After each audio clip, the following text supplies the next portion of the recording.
Good morning, students. Today we are going to read the story The Tiger in the Tunnel, Surang Vich Cheetah. Its writer name is Ruskin Bond. The Tiger in the Tunnel is written by Ruskin Bond.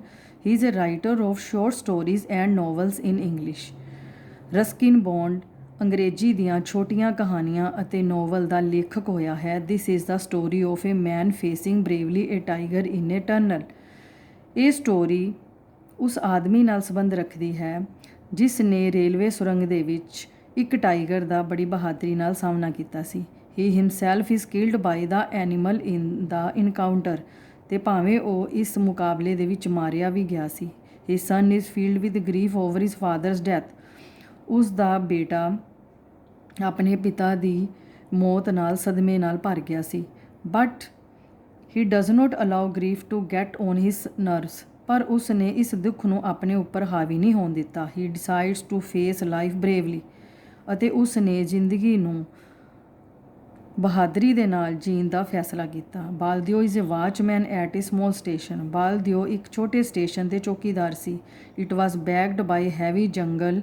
It was a station in name only. ਉਸ station ਦੇ ਆਲੇ ਦੁਆਲੇ ਜੰਗਲੀ ਇਲਾਕਾ ਸੀ ਅਤੇ ਇਹ ਇੱਕ ਨਾਮ ਦਾ ਹੀ ਸਟੇਸ਼ਨ ਸੀ। The train stopped there were for a few second before entering the tunnel. ਸੁਰੰਗ ਵਿੱਚ ਜਾਣ ਤੋਂ ਪਹਿਲਾਂ ਗੱਡੀਆਂ ਕੁਝ ਪਲ ਲਈ ਉੱਥੇ ਰੁਕਦੀਆਂ ਸਨ। Some trains only slowed there, ਅਤੇ ਕੁਝ ਗੱਡੀਆਂ ਉੱਥੇ ਬਸ ਹੌਲੀ ਹੀ ਹੋ ਜਾਂਦੀਆਂ ਸਨ। Baldeo's main duty was to signal that the tunnel was clear of every obstruction. Baldeo ਦੀ ਇਹ ਮੇਨ ਡਿਊਟੀ ਹੁੰਦੀ ਸੀ ਕਿ ਸਿਗਨਲ ਨੂੰ ਦੇਖਣਾ ਕਿ ਸੁਰੰਗ ਜਿਹੜੀ ਹੈ ਉਹ ਬਿਨਾਂ ਕਿਸੇ ਰੁਕਾਵਟ ਦੇ ਸਾਫ਼ ਸੀ। ਐਟ ਨਾਈਟ, ਰਾਤ ਨੂੰ, it was his duty to see that the lamp was burning, ਅਤੇ ਰਾਤ ਨੂੰ ਉਸਦੀ ਡਿਊਟੀ ਹੁੰਦੀ ਸੀ ਕਿ ਖੰਭਿਆਂ ਦੇ ਲੈਂਪ ਜਲ ਰਹੇ ਸਨ। ਇਟ ਵਾਜ਼ ਮਿਡ ਨਾਈਟ, ਅੱਧੀ ਰਾਤ ਦਾ ਸਮਾਂ ਸੀ। A long distance mail train was due to come. ਇੱਕ ਕਾਫੀ ਦੇਰ ਤੋਂ ਇੱਕ ਡਾਕ ਟ੍ਰੇਨ ਦੇ ਆਉਣ ਦਾ ਸਮਾਂ ਸੀ। The chill air made everyone shiver. ਠੰਡੀ ਹਵਾ ਸਾਰਿਆਂ ਨੂੰ ਕੰਬਕੰਬਾ ਰਹੀ ਸੀ। Tembu Baldeo's 12 years old son was sleeping in the railway hut. Railway ਦੀ ਚੌਂਪੜੀ ਦੇ ਵਿੱਚ ਬਾਲਦਿਓ ਦਾ 12 ਸਾਲ ਦਾ ਲੜਕਾ ਸੋ ਰਿਹਾ ਸੀ ਜਿਸ ਦਾ ਨਾਮ ਟੈਂਬੂ ਸੀ। He occasionally use to come to his father's to help him. ਉਹ ਅਕਸਰ ਹੀ ਆਪਣੇ ਪਿਤਾ ਦੀ ਮਦਦ ਲਈ ਉੱਥੇ ਆਇਆ ਕਰਦਾ ਸੀ। His mother and small sister remained alone at home. ਉਸਦੀ ਮਾਤਾ ਅਤੇ ਉਸਦੀ ਭੈਣ ਪਿੱਛੋਂ ਘਰ ਵਿੱਚ ਇਕੱਲੀਆਂ ਹੁੰਦੀਆਂ ਸਨ। ਦੇ ਲਿਵਡ ਇਨ ਏ ਸਮੋਲ ਟਰਾਈਬਲ ਵਿਲੇਜ।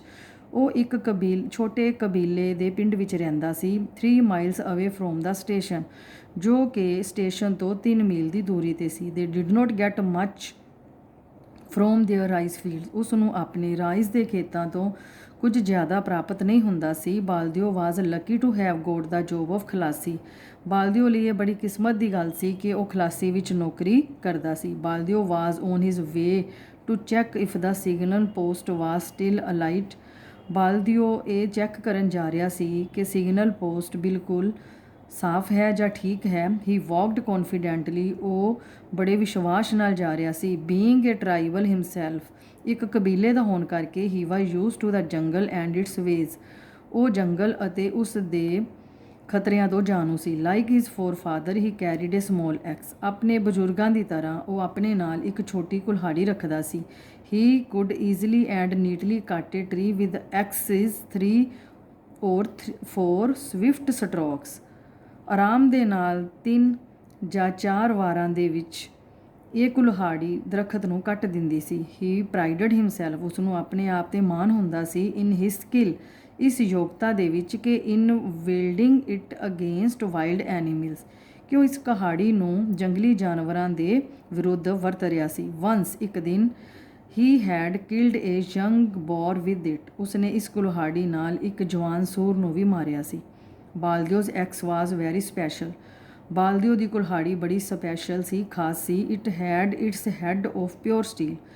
ਉਸ ਦਾ ਸਿਰਾ ਸ਼ੁੱਧ ਇਸਪਾਤ ਦਾ ਬਣਿਆ ਸੀ। ਇਟ ਵਾਜ਼ ਥਿਨ, ਭਾਵੇਂ ਇਹ ਪਤਲੀ ਸੀ, but ringing like a bell, ਪਰ ਇਹ ਇੱਕ ਘੰਟੀ ਦੀ ਤਰ੍ਹਾਂ ਖੜਕਦੀ ਸੀ। It had been made by his father over a charcoal. ਉਸਦੇ ਪਿਤਾ ਨੇ ਉਸ ਨੂੰ ਕੋਲੇ ਦੇ ਉੱਪਰ ਪਕਾ ਕੇ ਬਣਾਇਆ ਸੀ। Wherever he went the axe was part of himself. ਉਹ ਜਿੱਥੇ ਵੀ ਜਾਂਦਾ ਇਹ ਕੁਲਹਾੜੀ ਉਸ ਦੇ ਸਰੀਰ ਦਾ ਇੱਕ ਹਿੱਸਾ ਹੁੰਦੀ ਸੀ। An official offered him good money for the weapon. ਇੱਕ ਵਾਰ ਇੱਕ ਅਫਸਰ ਨੇ ਉਸ ਨੂੰ ਇਸ ਕੁਲਹਾੜੀ ਦੇ ਬਦਲੇ ਚੰਗੀ ਕੀਮਤ ਦੇਣੀ ਚਾਹੀ ਸੀ, but he did not sell it. ਪਰ ਉਸਨੇ ਇਸ ਨੂੰ ਨਹੀਂ ਵੇਚਿਆ ਸੀ। He reached at the entrance of the tunnel. ਉਹ ਟਨਲ ਦੇ ਦੁਆਰ 'ਤੇ ਪਹੁੰਚ ਗਿਆ ਸੀ। The signal light was out. Signal light ਬੁਝ ਚੁੱਕੀ ਸੀ। He set to work to light the lamp. ਉਸ ਨੇ ਲੈਂਪ ਨੂੰ ਜਲਾਉਣ ਦਾ ਕੰਮ ਕੀਤਾ। The mail train was due in 5 minutes. ਡਾਕ ਟ੍ਰੇਨ 5 ਮਿੰਟਾਂ ਵਿੱਚ ਆਉਣ ਵਾਲੀ ਸੀ।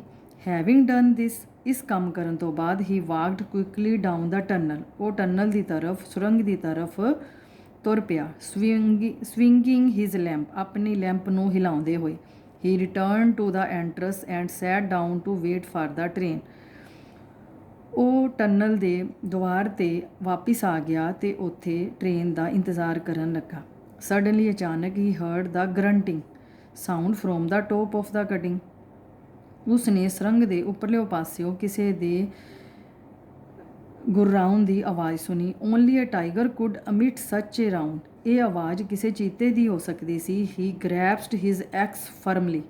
ਉਸ ਨੇ ਆਪਣੀ ਕੁਲਹਾੜੀ ਨੂੰ ਅੱਛੀ ਤਰ੍ਹਾਂ ਪਕੜ ਲਿਆ। ਆਫਟਰ ਏ ਮਿੰਟ, 1 ਮਿੰਟ ਬਾਅਦ ਹੀ a tiger was coming towards him. ਇੱਕ ਚੀਤਾ ਉਸ ਦੀ ਤਰਫ ਆ ਰਿਹਾ ਸੀ। Its eye shone for brilliant green. ਉਸ ਦੀਆਂ ਹਰੀਆਂ ਅੱਖਾਂ ਬਹੁਤ ਤੇਜ਼ ਚਮਕ ਰਹੀਆਂ ਸਨ। ਫਾਈਟ ਵਾਜ਼ ਯੂਜ਼ਲੈਸ। ਲੜਾਈ ਬੇਕਾਰ ਸੀ। The tiger would be more sure footed than Baldeo. Baldeo ਸਮਝਦਾ ਸੀ ਕਿ ਜਿਹੜਾ ਟਾਈਗਰ ਹੈ ਉਹ ਉਸ ਦੇ ਨਾਲੋਂ ਜ਼ਿਆਦਾ ਪ੍ਰਭਾਵੀ ਪੈਰ ਹੋਏਗਾ। It had been preying on people for years. ਕਿਉਂਕਿ ਉਹ ਕਾਫੀ ਸਮੇਂ ਤੋਂ ਲੋਕਾਂ ਦਾ ਸ਼ਿਕਾਰ ਕਰ ਰਿਹਾ ਸੀ। It came and fearlessly and with a run struck out its right paw. ਉਹ ਬੜੀ ਨਿਡਰਤਾ ਨਾਲ ਅੱਗੇ ਵਧਿਆ ਤੇ ਉਸਨੇ ਦੌੜ ਕੇ ਆਪਣੇ ਸੱਜੇ ਪੰਜੇ ਨਾਲ ਉਸ ਉੱਪਰ ਹਮਲਾ ਕੀਤਾ। ਬਾਲਦੀਓ ਵਾਜ਼ ਰੈਡੀ। ਅੱਗੋਂ ਬਾਲਦੀਓ ਵੀ ਪੂਰੀ ਤਰ੍ਹਾਂ ਤਿਆਰ ਸੀ। With N ਅਜ਼ਾਈਲ leap he avoided ਦਾ ਪਾ। ਉਸਨੇ ਟਾਈਗਰ ਦੇ ਇਸ ਵਾਰ ਤੋਂ ਆਪਣੇ ਆਪ ਨੂੰ ਬਚਾ ਲਿਆ। The tiger gave a roar and attacked again. Tiger ਦੁਬਾਰਾ ਗੁਰਰਾਇਆ ਅਤੇ ਉਸਨੇ ਉਸ 'ਤੇ ਹਮਲਾ ਕੀਤਾ। Baldeo drove his axe with aim almost severing the leg. ਬਾਲਦੀਓ ਨੇ ਆਪਣੀ ਕੁਲਹਾੜੀ ਨਾਲ ਨਿਸ਼ਾਨਾ ਲਗਾ ਕੇ ਉਸ ਦੀ ਲੱਤ ਨੂੰ ਲਗਭਗ ਕੱਟ ਦਿੱਤਾ। To make the matters worse. ਪਰ ਇੱਕ ਗੱਲ ਬਹੁਤ ਗਲਤ ਹੋਈ। The axe remained struck in the bone and he was left without the axe. ਕੁਲਹਾੜੀ ਚੀਤੇ ਦੀ ਹੱਡੀ ਵਿੱਚ ਫਸ ਗਈ ਅਤੇ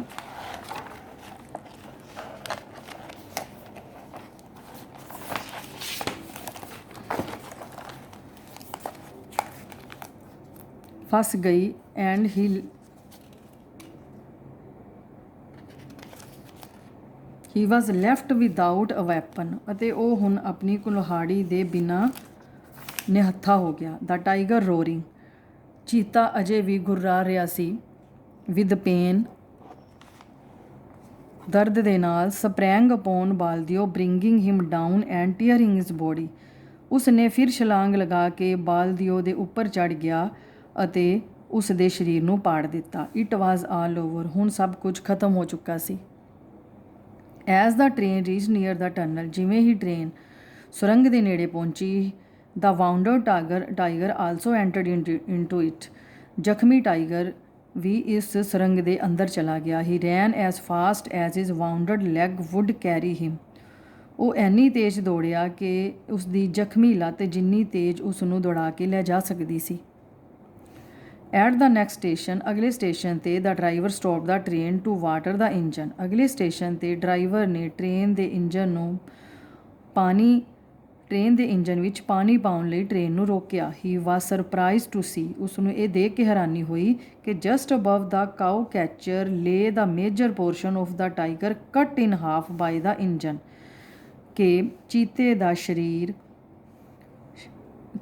ਸਰੀਰ ਗੱਡੀ ਦੇ ਛੱਜੇ ਦੇ ਉੱਪਰ ਕੱਟ ਕੇ ਪਿਆ ਹੋਇਆ ਹੈ। Back at the station. Station ਦੇ ਪਿੱਛੇ Tembu was weeping over he dead body of his father. Tembu ਆਪਣੇ ਪਿਤਾ ਦੀ ਮ੍ਰਿਤਕ ਸਰੀਰ ਦੇ ਉੱਪਰ ਰੋ ਰਿਹਾ ਸੀ। He sat there for a long time, ਉਹ ਉੱਥੇ ਬਹੁਤ ਕਾਫੀ ਲੰਬਾ ਸਮਾਂ ਬੈਠਿਆ ਰਿਹਾ। He was not afraid of darkness, ਉਹ ਹਨੇਰੇ ਤੋਂ ਡਰਦਾ ਨਹੀਂ ਸੀ। He was guarding the body of his father from jackals and ਹਾਈਨਸ, ਉਹ ਆਪਣੇ ਪਿਤਾ ਦੀ ਮ੍ਰਿਤਕ ਬੋਡੀ ਨੂੰ ਗਧਿਆਂ ਅਤੇ ਗਿੱਧ ਅਤੇ ਮਾਸਖੋਰਾਂ ਤੋਂ ਬਚਾ ਰਿਹਾ ਸੀ।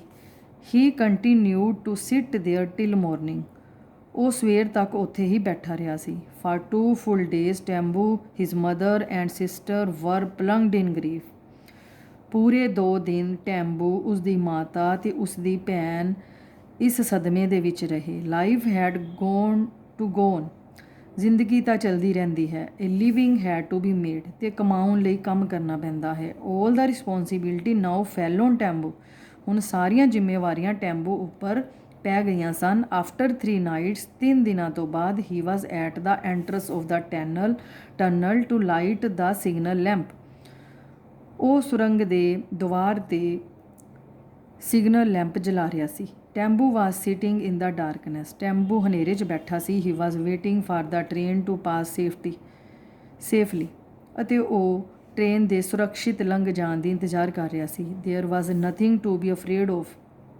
ਪਰ ਉਸ ਨੂੰ ਕਿਸੇ ਵੀ ਚੀਜ਼ ਦਾ ਕੋਈ ਡਰ ਨਹੀਂ ਸੀ।